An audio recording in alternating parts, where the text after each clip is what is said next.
Namaste, my dear friends. This is video number 27 on Gospel of Sri Ramakrishna. This video starts with chapter number 25, Three Kinds of Bhakti. Pandit, by what kind of bhakti does one realize God? Master, Sri Ramakrishna. Three kinds of bhakti are found according to the nature of the man: Sattvic Bhakti, Rajasic Bhakti, and Tamasic Bhakti. Sattvic Bhakti is known to God alone. It makes no outward display. A man with such devotion loves privacy. Perhaps he meditates inside the mosquito net where nobody sees him. When this kind of devotion is awakened, one has not long to wait for the vision of God. The appearance of the dawn in the east shows that the sun will rise before long. A man with Rajasic Bhakti feels like making a display of his devotion before others.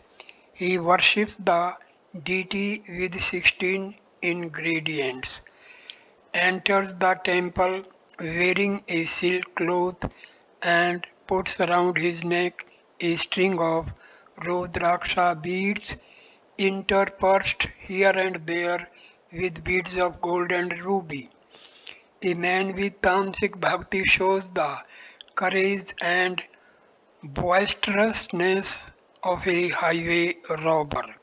A highway robber goes on his expedition openly, shouting, "Kill, plunder." He is not afraid even of 8 police inspectors. The devotee with Tamasic Bhakti also shouts like a madman, "Hara, Hara, Vyam, Vyam, victory to Kali." He has great strength of mind and burning faith. A Sakta has such faith. He says, "What? I have uttered once the name of Kali and of Durga. I have uttered once the name of Rama. Can there be any sin in me?" The Vaishnavas have a very humble and lowly attitude. Looking at Balram's father, they tell their rosary and whine and whimper, "O Krishna, be gracious to us. We are wretched, we are sinners. Faith in God's name." A man should have such fiery faith as to be able to say, "I have uttered the name of God. How can I be a sinner?" Imagine a man repeating the name of Hari day and night and at the same time saying that he is a sinner. So saying, Sri Ramakrishna became overwhelmed with divine ecstasy and saying, "If only I can pass away repeating Durga's name, how canst thou then, O Blessed One, withhold from me deliverance? Wretched though I may be, I may have stolen a drink of wine, or killed a child unborn, or slain a woman or a cow, or even caused a Brahmin's death. But though it all be true, nothing of this can make me feel the least uneasiness, for through the power of thy sweet name, my wretched soul may still aspire even to Brahmanhood." He sang again, "Behold my mother playing with Shiva, lost in an ecstasy of joy, drunk with draught of celestial wine. She reels and yet she does not fall. Erect she stands on Shiva's bosom, and the earth trembles under her tread. She and her lord are mad with frenzy, casting aside all fear and shame. Pandit Sasadhar was weeping. Vaishnavacharn the musician sang, O tongue, always repeat the name of Mother Durga. Who but your Mother Durga will save you in distress? Thou art the heavens and the earth, and thou the nether world. From thee have the 12 Gopalas, and Hari and Shiva sprung. The 10 embodiments of divine Shakti art thou, and thou the 10 avatars. This time save me thou must. The moving and the unmoving, the gross and the subtle art thou, creation and preservation art thou, and the last dissolution. Thou art the primal root of this manifold universe, the mother of the three worlds, their only Saviour art thou. Thou art the Shakti of all, and thou thine own Shakti too. As the master listened to the last few lines, he went into an ecstatic mood. The master himself sang, O mother, for Yasoda, thou wouldst dance when she called thee her precious blue jewel. Where hast thou hidden that lovely form, O terrible Shama? Dance that way once for me, O mother. Throw down thy sword and take the flute. Cast off thy garland of hats and wear thy wildflower garland. If without Shiva thou canst not dance, then let Balarama be thy Shiva. Dance, O Shama, as thou didst dance when thou wast Krishna. Mother, play on thy flute again, once so full of delight for the gopis. Play again on the magic flute which called the cattle in front of the pasture, stopping the Jamuna's murmuring flow and turning it backward. Hot in the sky, the sun would burn when Yashoda, restless for her Krishna, fondly would call, Here, my Gopala, cream and butter eat them, my darling, and she would comb his long black hair and carefully braid it, bending thy supple body, mother, both at the neck, the waist, and the knee. Thou didst dance with thy friend Sri Dama, while thy two anklets played the music ta thaya, ta thaya, ta thaya thaya. Hearing their captivating sound, the gopis would rush there. Again Pandit Sasadhar shed tears of love. Sri Ramakrishna came down to consciousness of the world. Pointing to Sasadhar, he said to M, Why don't you prod him? He wanted M or some other devotees to ask Sasadhar a question. Ramdayal to Sasadhar. The scriptures speak of Brahma's form as a projection of mind. Who is it that projects Sasadhar? It is Brahma itself that does so. It is no projection of a man's mind. Partap, why does Brahma project the form? Master, you ask why. Brahma does not act in consultation with others. It is Brahma's pleasure. Brahma is self-willed. Why should we try to know the reason for Brahma's acting this way or that? You have come to the orchard to eat mangoes. Eat the mangoes. What is the good of calculating how many trees there are in the orchard, how many thousands of branches, and how many millions of leaves? One cannot realize the truth by futile arguments and reasoning.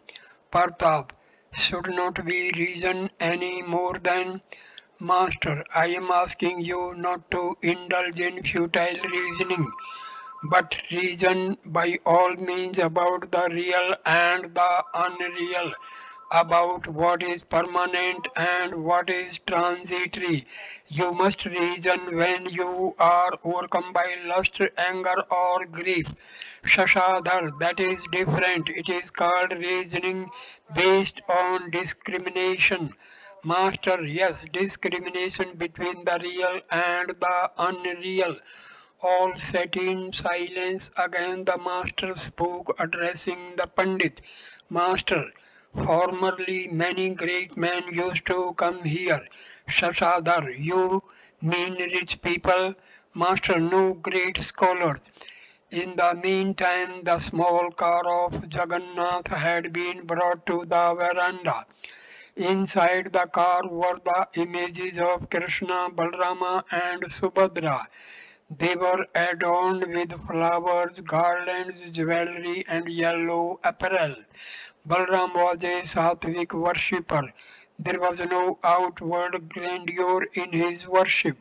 Outsiders did not even know of this car festival at his house. The master and the devotees went to the veranda. Sri Ramakrishna pulled the car by the rope. Then he began to sing. See how all Nadia is shaking under the waves of Gauranga's love.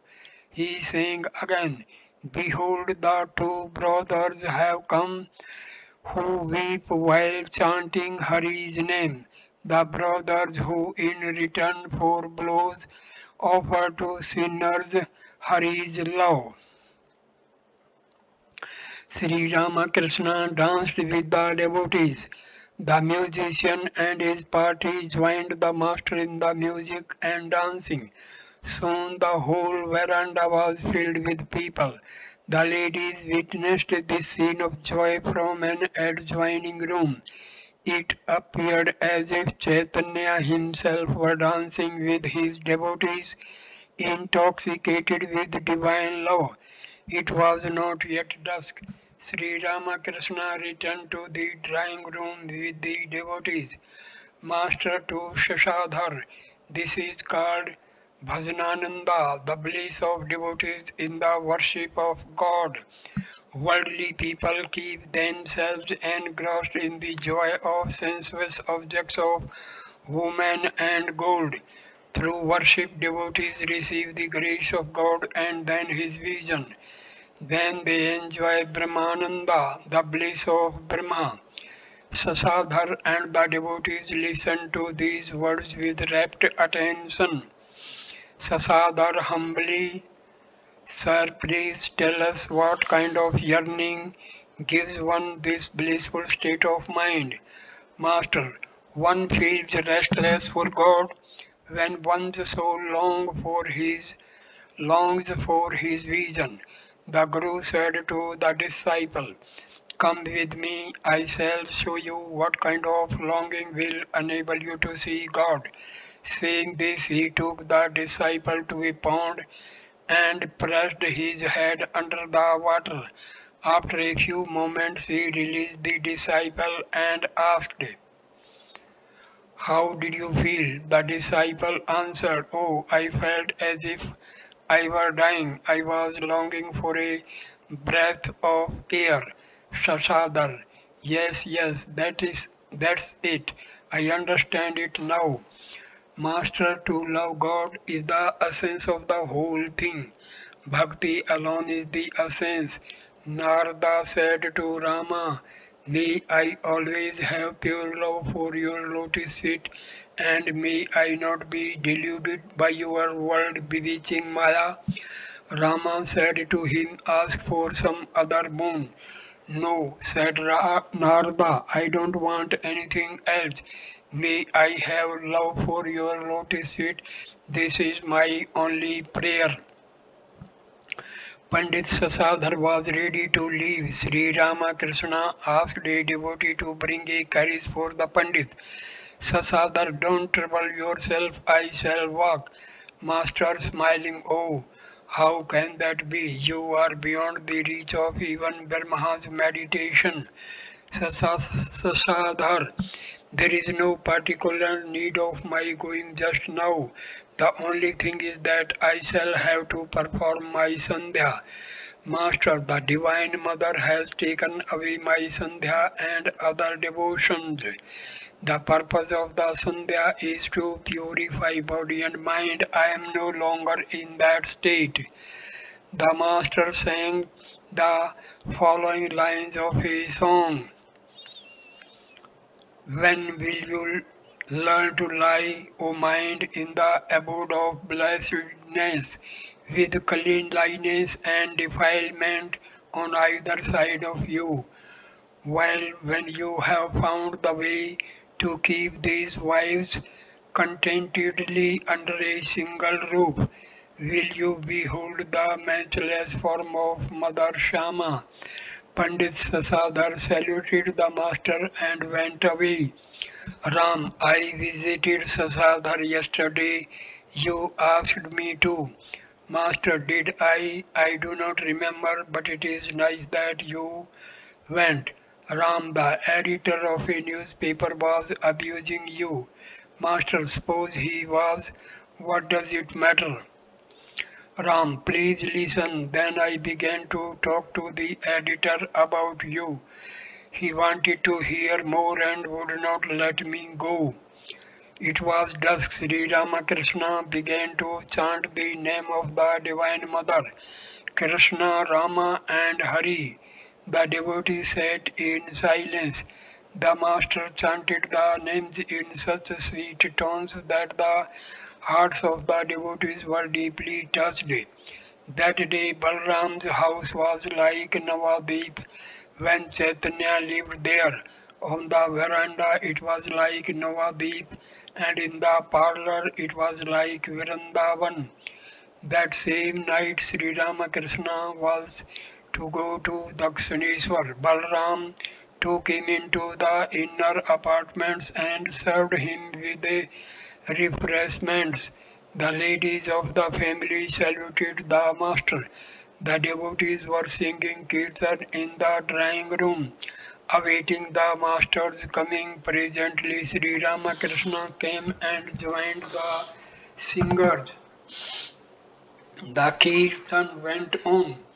Behold, my Gora is dancing with the devotees. He dances in Sriva's courtyard, singing the kirtan. Gora says to all, repeat the name of Hari. He looks at Gadadhar and from his red eyes are flowing tears of love over his golden body. The master improvised the lines. Gora is dancing in the kirtan. There he dances Sachi's darling. There he dances my Gauranga. There he dances my soul's beloved. Chapter number 26. Festival at Adhar's house. Sunday, August 1884. Sri Ramakrishna was sitting in his room in the temple garden at Dakshineswar after his midday meal. A party of bowls from Shivpur, several devotees from Bhawanipur, Balram and N were in the room. Rakhal, Latu and Harish were then living with the master. They too were present. The master began the conversation by addressing the bowl musicians from Shivpur. yoga and the six centers. Master, yoga is not possible if the mind dwells on woman and gold. The mind of a worldly man generally moves among the three lower centers, those at the navel, at the sexual organ, and at the organ of evacuation. After great effort and spiritual practice, the Kundalini is awakened. According to the yogis, there are three nerves in the spinal column, Ida, Pingala, and Susumna. Along the Susumna are six lotuses or centers, the lowest being known as the Mooladhara. Then come successively Swadhisthana, Manipura, Anahata, Visuddha, and Agyana. These are the six centers. The Kundalini, when awakened, passes through the lower centers and come to the Anahata, which is at the heart. It stays there. At that time, the mind of the aspirant is withdrawn from the three lower centers. He feels the awakening of divine consciousness and sees light. In mute wonder, he sees that radiance and cries out, "What is this? What is this?" After passing through the six centers, the Kundalini reaches the thousand petaled lotus known as the Sahasra, Sahasrara, and the aspirant goes into Samadhi. According to the Vedas, these centers are called Bhumi, plains. There are seven such plains. The center at the heart corresponds to the fourth plane of the Vedas. According to the Tantra, there is in this center a lotus called Anhata with 12 petals. The center known as Visuddha is the fifth plane. This center is at the throat and has a lotus with 16 petals. When the Kundalini reaches this plane, the devotee longs to talk and hear only about God. Conversation on worldly subjects, on woman and gold, causes him great pain. He leaves a place where people talk of these matters. Then comes the sixth plane, corresponding to the center known as Ajna. Ajna. This center is located between the eyebrows and it has a lotus with two petals. When the Kundalini reaches it, the aspirant sees the form of God, but still there remains a slight barrier between the devotee and God. It is like a light inside a lantern. You may think you have touched the light, but in reality you cannot because of the barrier of glass. And last of all is the seventh plane, which according to Tantra is the center of the thousand petaled lotus. When the Kundalini arrives there, the aspirant goes into Samadhi. In that lotus dwells Satya Chitananda Shiva, the Absolute. There Kundalini, the awakened power, unites with Shiva. This is known as the union of Shiva and Shakti. The state of Samadhi, when the Kundalini rises to the Sahasrara and the mind goes into Samadhi, the aspirant loses all consciousness of the outer world. He can no longer retain his physical body.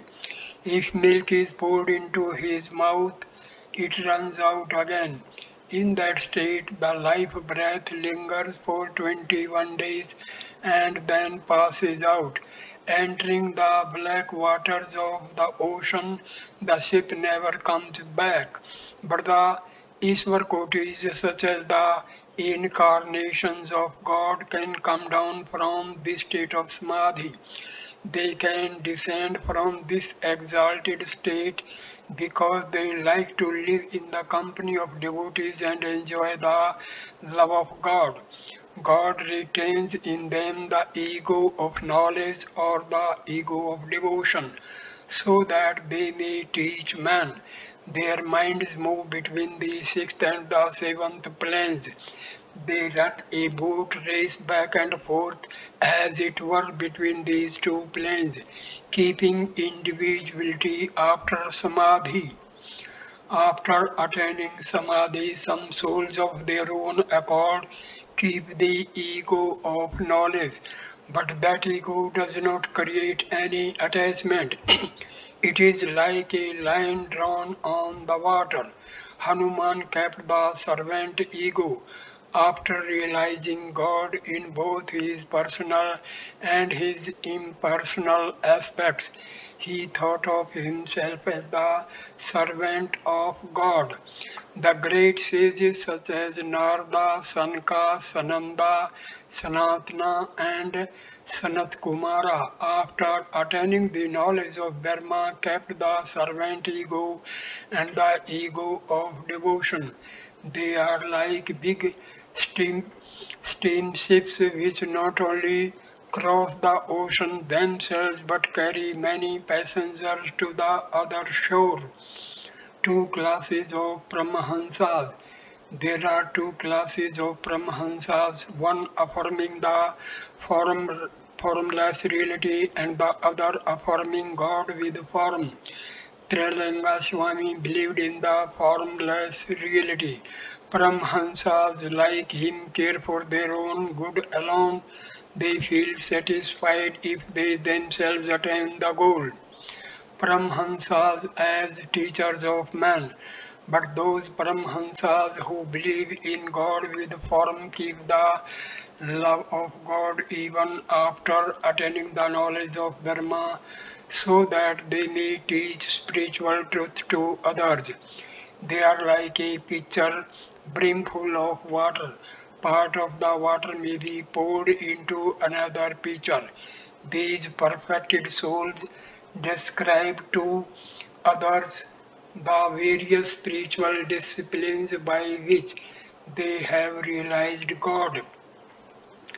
They do this only to teach others and to help them in spiritual life. With great effort, men dig a well for drinking water, using spades and baskets for the purpose. After the digging is over, some throw the spades and other implements into the well, not needing them anymore, but some put them away near the well so that others may use them. Some eat mangoes secretly and remove all trace of them by wiping their mouths with a towel, but some share the fruit with others. There are sages who, even after attaining knowledge, work to help others and also to enjoy the bliss of God in the company of devotees. I want to eat sugar, I do not want to be sugar. The gopis of Vrindavan too attained the knowledge of Dharma, but they were not seeking it. They wanted to enjoy God, looking on themselves as his mother, his friend, his handmaid, or his lover.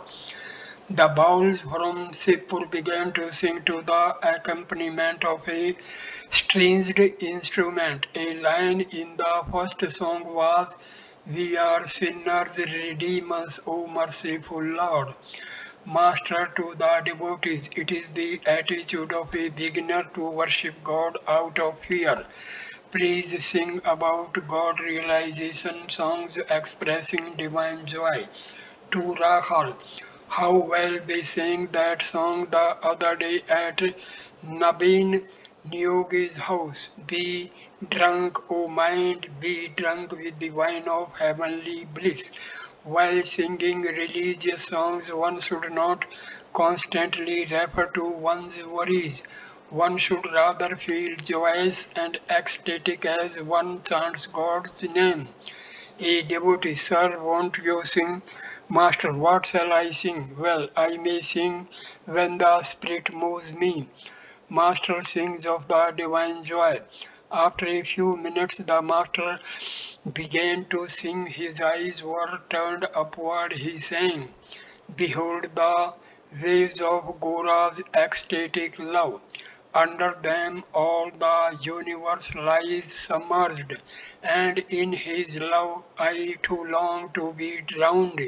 O friend, Gauranga's love has swallowed me. Who else feels for our misery like Gauranga, dragging us from the mire of worldliness? He sang again, dive deep, O mind, dive deep in the ocean of God's beauty.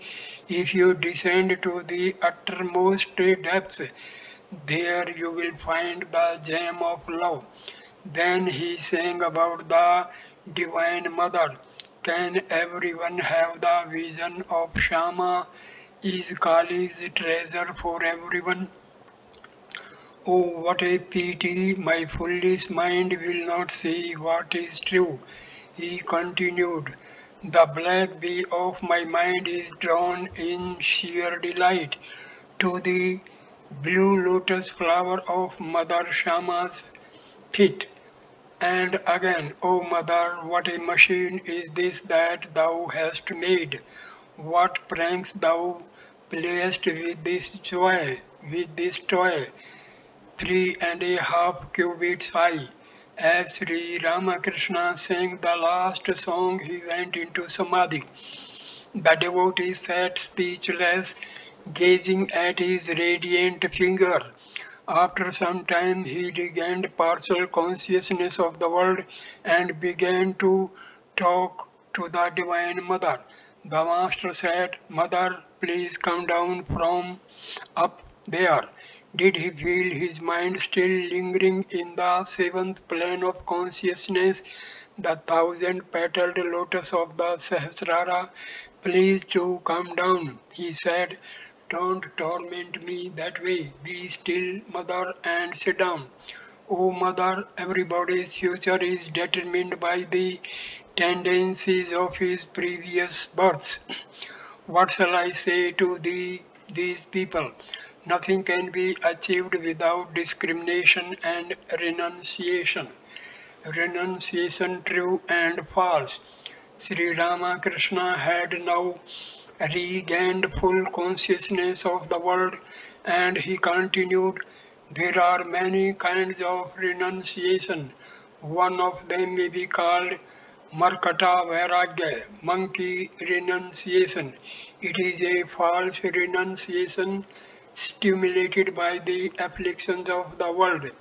That renunciation doesn't last long. Then there is real renunciation. A man with everything in the world lacking nothing feels all to be unreal. It is not possible to acquire renunciation all at once. The time factor must be taken into account. But it is also true that a man should hear about it. When the right time comes, he will say to himself, oh yes, I heard about this. You must also remember another thing. By constantly hearing about renunciation, one's desire for worldly objects gradually wears away. One should take rice water in small doses to get rid of the intoxication of liquor. Then one gradually becomes normal. An aspirant entitled to the knowledge of God is very rare. It is said in the Gita that one in thousands desire to know God, and again that among thousands who have such a desire, only one is able to know him. A devotee quoted the text from the Gita. Master, as your attachment to the world diminishes, your spiritual knowledge will increase. Attachment to the world means attachment to woman and gold. Prema, the rarest love of God. It is not given to everybody to feel prema, ecstatic love of God. Chaitanya experienced it. An ordinary man can at the most experience bhava. Only the Ishwar Kotis such as divine incarnations experience prema. When prema is awakened, the devotees not only feels the world to be unreal, but forgets even the body, which everyone loves so intentionally. In a Persian book, it is said that inside the skin is the flesh, inside the flesh the bone, inside the bone the marrow, and so on. But that prema is the innermost of all. One becomes soft and tender through prema. On account of this prema, Krishna became Tribhanga. Prema is the rope by which you can tether God as it were. Whenever you want to see Him, you have merely to pull the rope. Whenever you call Him, He will appear before you. The mature stage of bhakti is bhava. When one attains it, one remains speechless.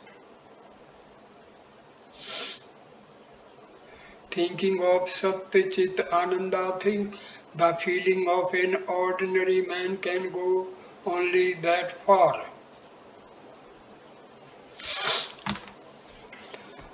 When bhava ripens, it becomes Mahabhava. Prema is the last. You know the difference between a green mango and a ripe one. Unalloyed love of God is the essential thing. All else is unreal. Once Rama was pleased with the prayer of Narada and told him to ask for a boon. Narada prayed for pure love and said further, O Rama, please grant that I may not be deluded by thy world bewitching Maya. Rama said, that is all right, but ask for something else. Narada replied, I don't want anything else. I pray only for pure love. How to attain pure love of God? How can a devotee attain such love? First, the company of holy men. That awakens Shraddha, faith in God. Then comes Nishtha, single-minded devotion to the ideal. In that stage, the devotee does not like to hear anything but talk about God. He performs only those acts that please God.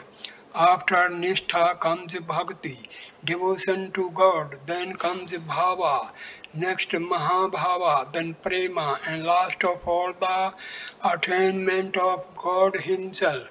Only for Ishwar Kotis such as the incarnations is it possible to have Mahabhava or Prema. How to attain pure love of God? The knowledge of a worldly person, the knowledge of a devotee, and the knowledge of an incarnation are by no means of the same degree. The knowledge of a worldly person is like the light of an oil lamp, which shows only the inside of a room. Through such knowledge he eats and drinks, attends to household duties, protects his body, brings up his children, and so on. The knowledge of a devotee is like the light of the moon, which illumines objects both inside and outside a room. But such light does not enable him to see a distance or a very minute object. The knowledge of an incarnation of God is like the light of the sun. Through that light, the incarnation sees everything inside and outside, big and small. The mind of a worldly person is, no doubt, like muddy water, but it can be made clear by a purifying agent. Discrimination and renunciation are the purifying agent. The Master spoke to the devotees from Sippur. Master, have you any questions to ask a devotee? We have listened to your words. The time factor in spiritual progress. Master, yes, it is good to listen to these things, but nothing will happen except at the right time. What can quinine do for a fever patient when he runs a high temperature? Only when his temperature comes down through the use of fever mixture or a purgative should quinine be prescribed. There are patients who get rid of their fever even without a quinine. A child said to his mother when he was put to bed, "Mother, please wake me up when I feel the call of nature." The mother said, "My child, I shall not have to wake you. The earth itself will wake you." Different kinds of people come here. Some come by boat with the devotees, but they do not enjoy spiritual talk. They keep nudging their friends and whispering, "When shall we leave here? When we are going?" If the friends show no sign of getting up, they say, "We would rather wait for you in the boat." Those who have a human body for the first time need the experience of sense enjoyments. Spiritual consciousness is not awakened unless certain duties have been performed. The master was going to the pine grove. With a smile, he said to M on the semicircular porch, "Well, what do you think of my state of mind?" And smiling. "On the surface of you are very simple, but inwardly very deep. It is extremely difficult to understand you." Master smiling. "True, it is like the cement floor of a house. People see only the outer surface and do not know how many materials there are under it." It was about 4 o'clock in the afternoon. Balram and several other devotees got into a country boat to return to Calcutta. It was ebb tide in the Ganges. A gentle breeze was blowing from the south, covering the bosom of the sacred river with ripples, and looked at the scene a long time. As the boat disappeared in the direction of Calcutta, he came back to the master.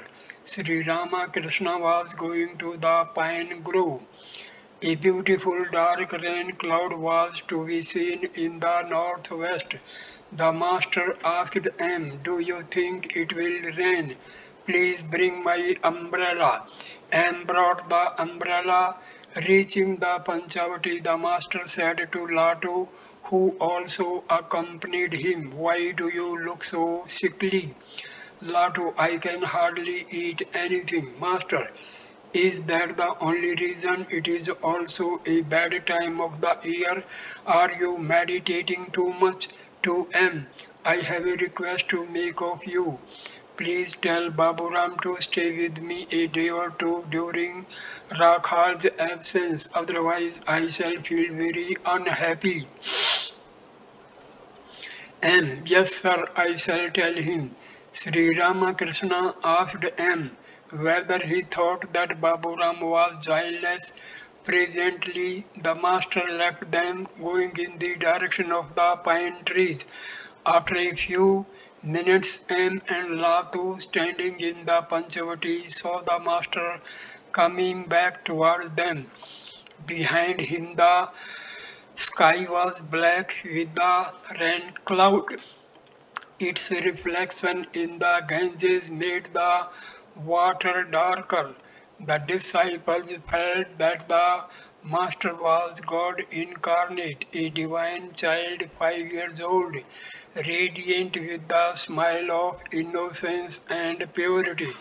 Around him were the sacred trees of the Panchavati, under which he had practiced spiritual discipline and had beheld visions of God. At his feet flowed the sacred river Ganges, the destroyer of man's sins. The presence of this God-man charged the trees, shrubs, flowers, plants, and temples with spiritual fervor and divine joy. Sri Ramakrishna returned to his room and sat on the small couch. He began to praise a medicine that a certain brahmachari had prepared for him. Referring to this man, Hazra said, he is now entangled in many worldly anxieties. What is saying? Look at Nabai Chaitanya of Kaun Nagar. Though a householder, he has put on a red cloth. Master, what shall I say? I clearly see that it is God Himself who has assumed all these human forms. Therefore, I cannot take anybody to task. Hajra, Narendra is again involved in a lawsuit. Master, he doesn't believe in Shakti, the Divine Mother. If one assumes a human body, one must recognize her. Hazra, Narendra says, if I believed in Shakti, all would follow me. Therefore, I cannot, Master. But it is not good for him to go to the extreme of denying the Divine Mother. He is now under Shakti's jurisdiction. Even a judge, while giving evidence in a case, comes down and stands in the witness box. To M. Have you seen Narendra lately? M. Not during the last few days. Master, see him and bring him here in a carriage. To Hazra, well, what is his relation to this meaning himself? Hazra, he expects help from you. Master, and what about Bhavnath? Would he come here so frequently if he did not have good tendencies? What about Harish and Latu? They always meditate. Why is that? Hazra, that is right. Why should they devote all their time to meditation? It is quite a different thing for them to stay here to attend to your personal needs. Master, possibly you are right. Perhaps others may take their place now. Hazra left the room, leaving the master alone with M. Master, does what I say in the state of ecstasy attract people? M. Oh, yes, very much. Master, what do people think of me? Do they think anything in particular about me when they see me in that condition? M. We feel in you a wonderful synthesis of knowledge, love, and renunciation, and on the surface a natural spontaneity. Many divine experiences have passed like huge steamboats through the deep of your inner consciousness. Still, you maintain outwardly this utter simplicity. Many cannot understand it, but a few are attracted by this state alone. Master, there is a sect of Vaishnavas known as the Ghospara who describe God as the Sahaja, the simple one. They say further that a man cannot recognize the simple one unless he too is simple. To M, have I any ego? M, yes sir, a little. You have kept it to preserve your body and to enjoy divine love in the company of devotees and impart spiritual knowledge to them. Further, you have kept this trace of ego by praying to the Divine Mother for it. Master, no, I have not kept it. It is God Himself who has left it in me. Can you tell me how I appear in the state of Samadhi? And as you said a little while ago, you see the form of God when your mind rises to the sixth plane. When you speak after that, your mind comes down to the fifth plane. Master, it is God who does all these things. I do not know anything. And that is why you attract people so much. Sir, I have a question to ask. There are two opinions in the scriptures.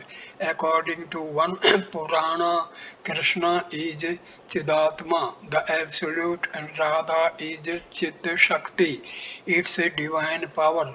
But according to another, Krishna himself is Kali, the primordial energy, master.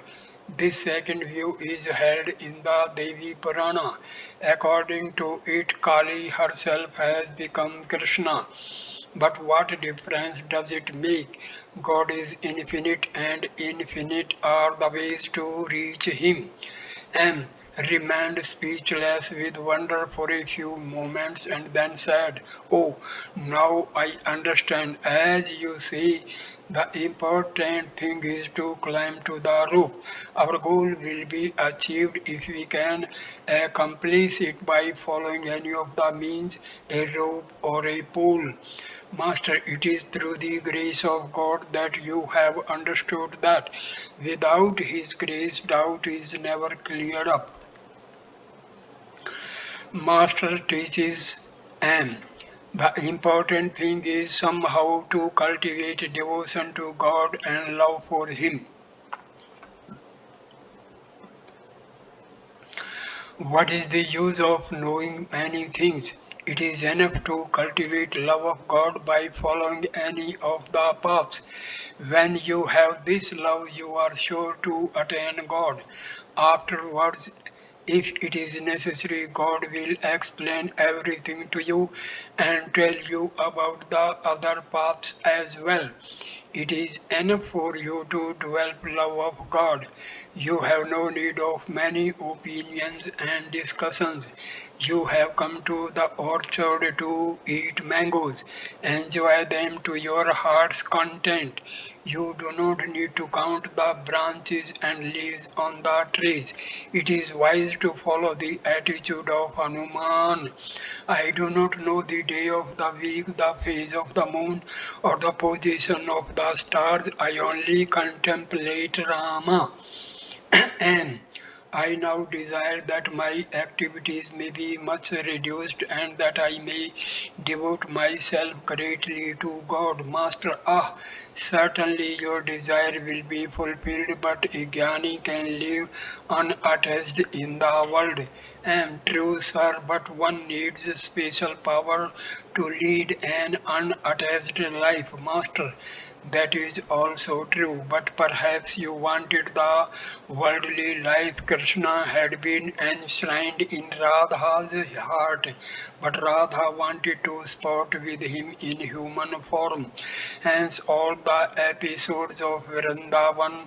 Now you should pray to God that your worldly duties may be reduced, and you will achieve the goal if you renounce mentally. But mental renunciation is prescribed for those who cannot give up the world outwardly. For superior devotees, total renunciation is enjoined both outer and inner. Sri Ramakrishna was silent a few minutes and then resumed the conversation. Master, how do you like what I said about renunciation a little while ago? And very much, sir. Master, tell me what is the meaning of renunciation? And renunciation does not mean simply dispassion for the world. It means dispassion for the world and also longing for God. Master, you are right. You no doubt need money for your worldly life, but don't worry too much about it. The wise course is to accept what comes of its own accord. Don't take too much trouble to save money. Those who surrender their hearts and souls to God, those who are devoted to Him and have taken refuge in Him, do not worry much about money. As they earn, so they spend. The money comes in one way and goes out the other. This is what the Gita describes as accepting what comes of its own accord.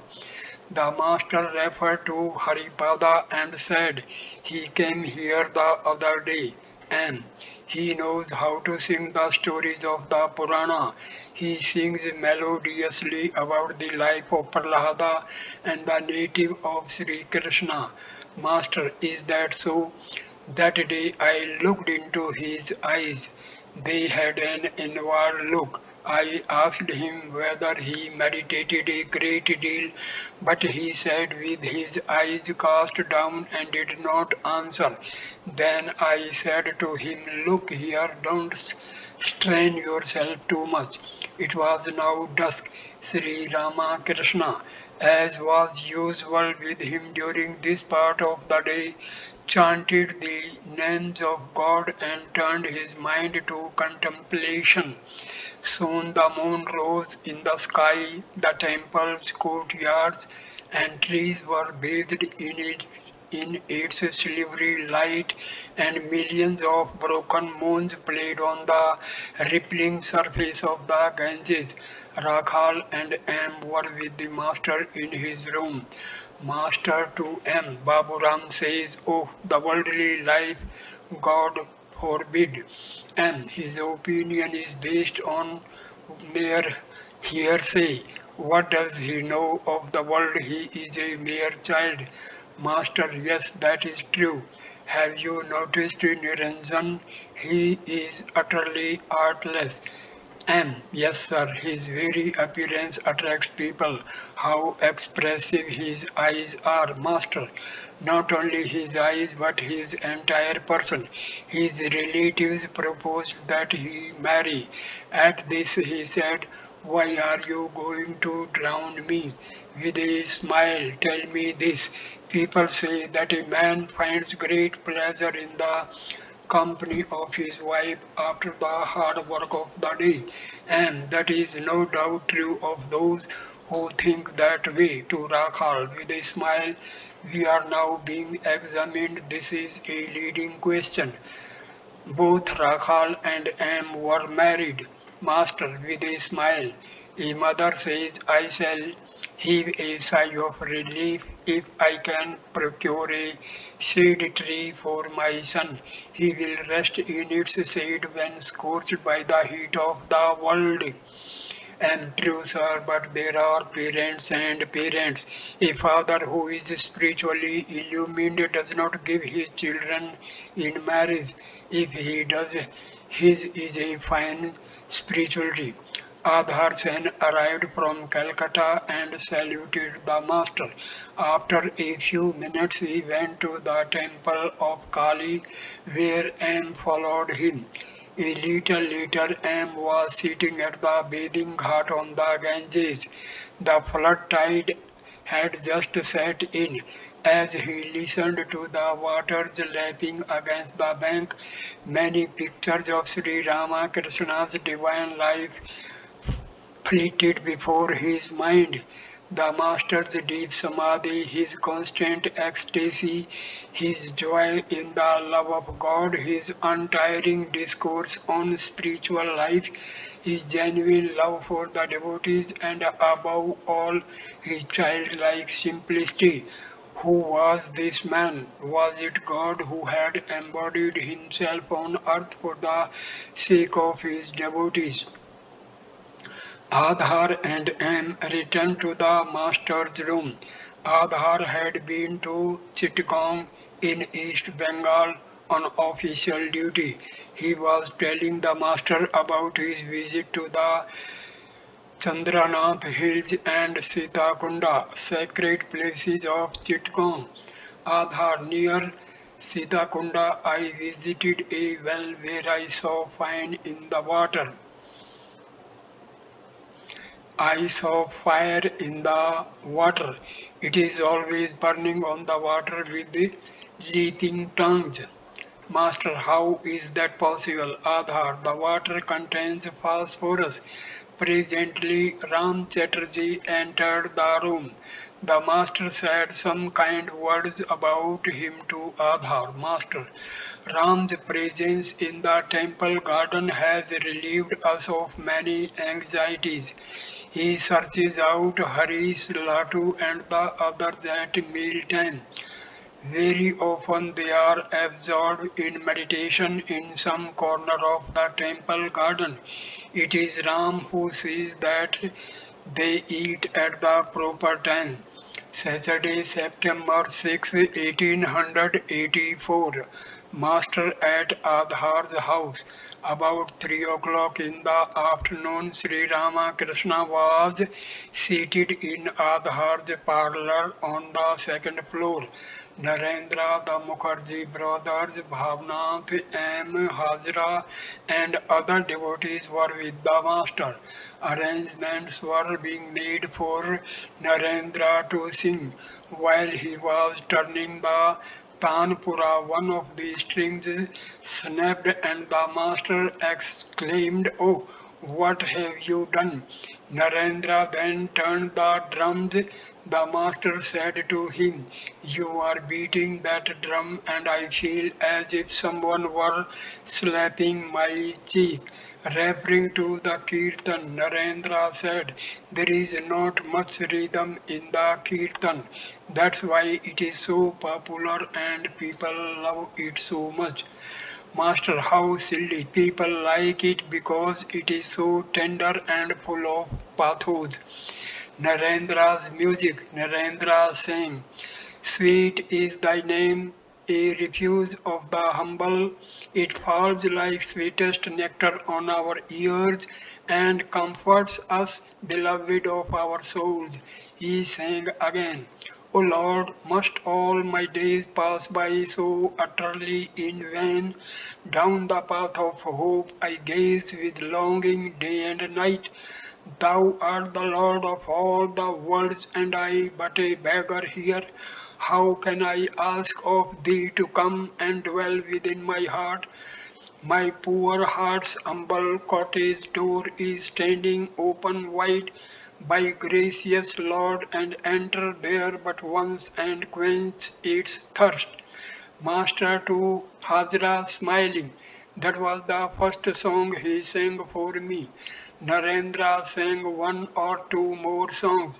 Then Vaishnava sang, describing the grief of the gopis at the sight of Krishna as king of Mathura.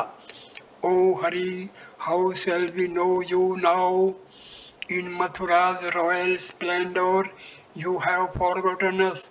Master, won't you sing that one? O Veena, sing Lord Hari's name." Vaishnava Charan sang, "O Veena, sing Lord Hari's name.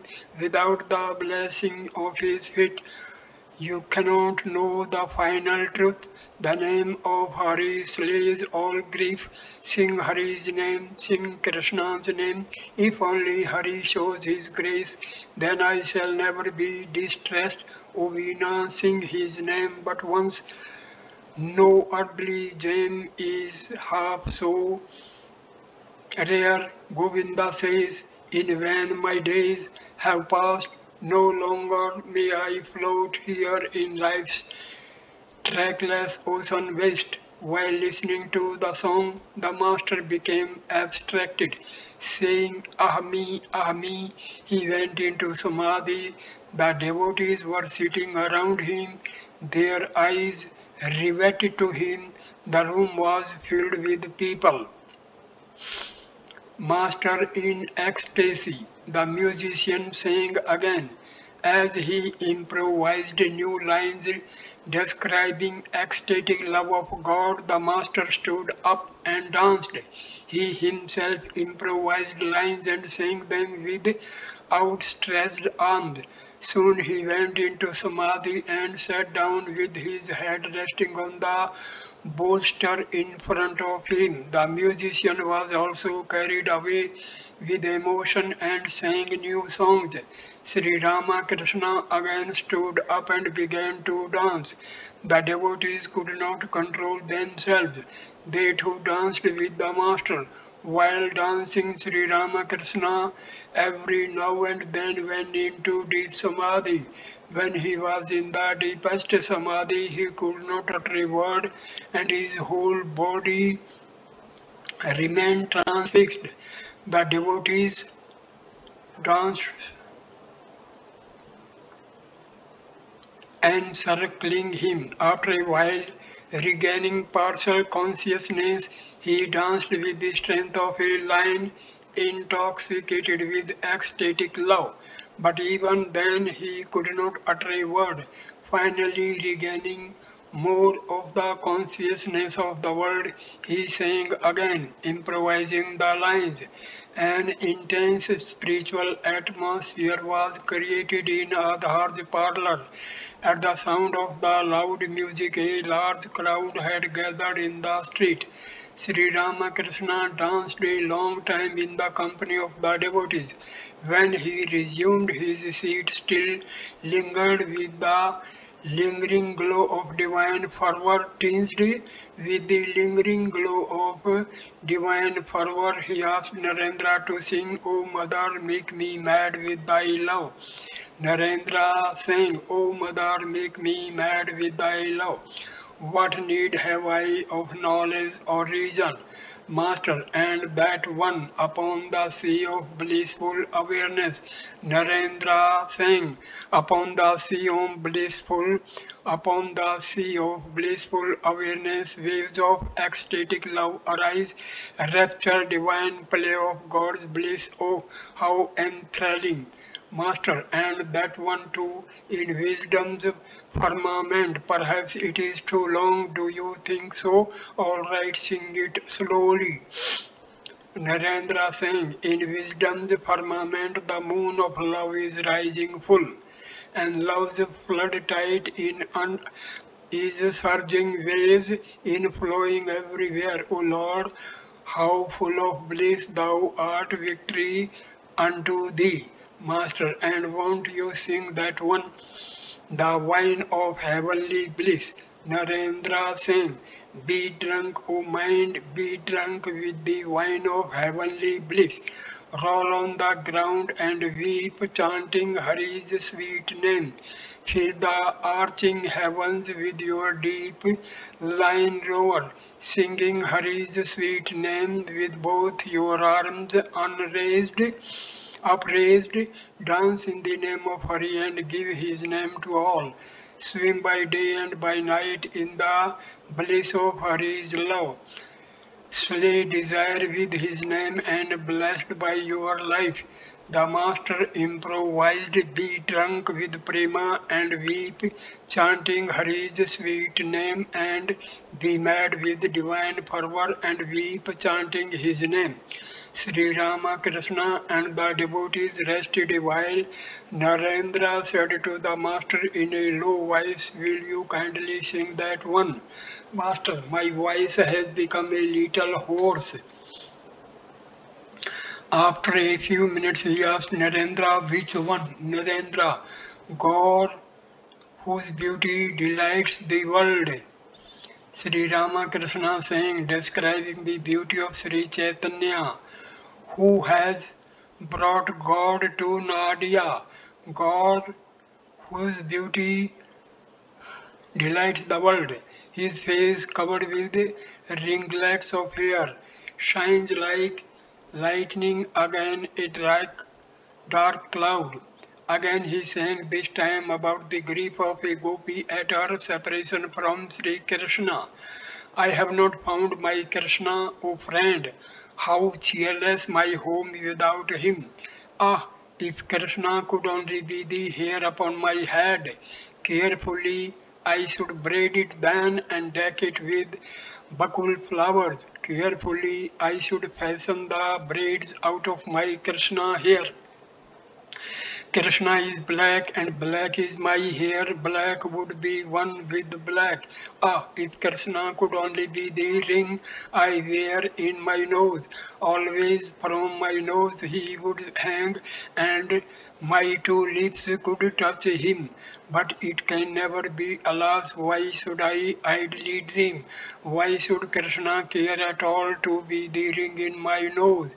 Ah, if Krishna could only be the bracelets on my arms, always he would cling to my wrist and proudly I should walk, shaking my bracelets to make them sound, shaking my arms to show them. Down the king's highway I should walk wearing my Krishna's bracelets. The music was over. The master began to talk with the devotees. Master smiling, Hajra dance. Narendra, yes, a little. Master, a little? Narendra, yes, his belly danced too. All laughed. Pandit Sasadhar's host had been thinking of inviting the master for dinner. Master, I have heard that his host is not an honest man, he is immoral. Narendra, that is why you did not drink the water he touched. It happened the first day you met Sasadharj at his house. How did you come to know he was immoral? Master smiling, Hajra knows of another instance. It happened at Sihor in Herday's house. Hajra, the man was a Vaishnava. He came with me to see you, meaning Sri Ramakrishna. As soon as he sat in front of you, you turned your back on him. Master, we learned later that he led an immortal life.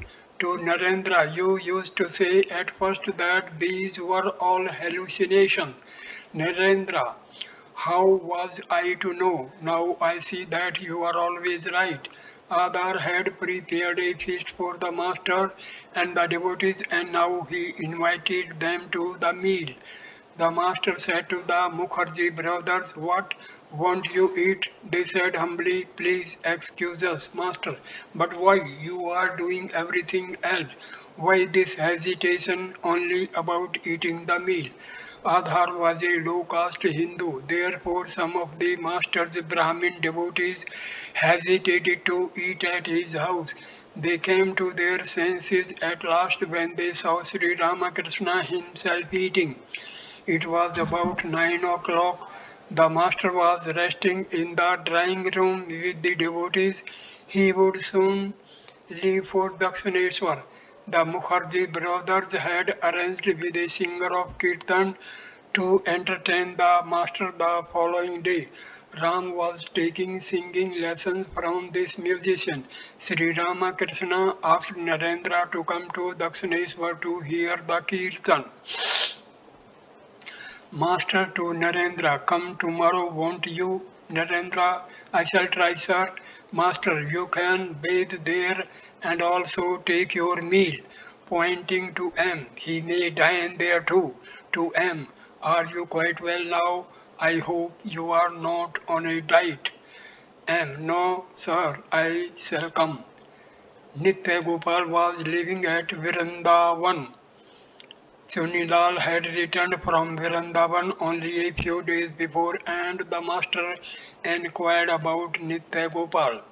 As Sri Ramakrishna was about to leave, M saluted him and touching the master's feet with his forehead, the master said to him tenderly, "Then I shall see you tomorrow. Narendra Bhavnath, please come tomorrow." Then with several devotees he set out for Dakshineshwar. The other devotees returned home in the moonlight night, cherishing in their hearts the master's ecstatic music and dancing. At this point I conclude this video. Next video number 28 will start with chapter number 27 at Dakshineshwar, Sunday, September 7, 1884. Thank you. Namaskar.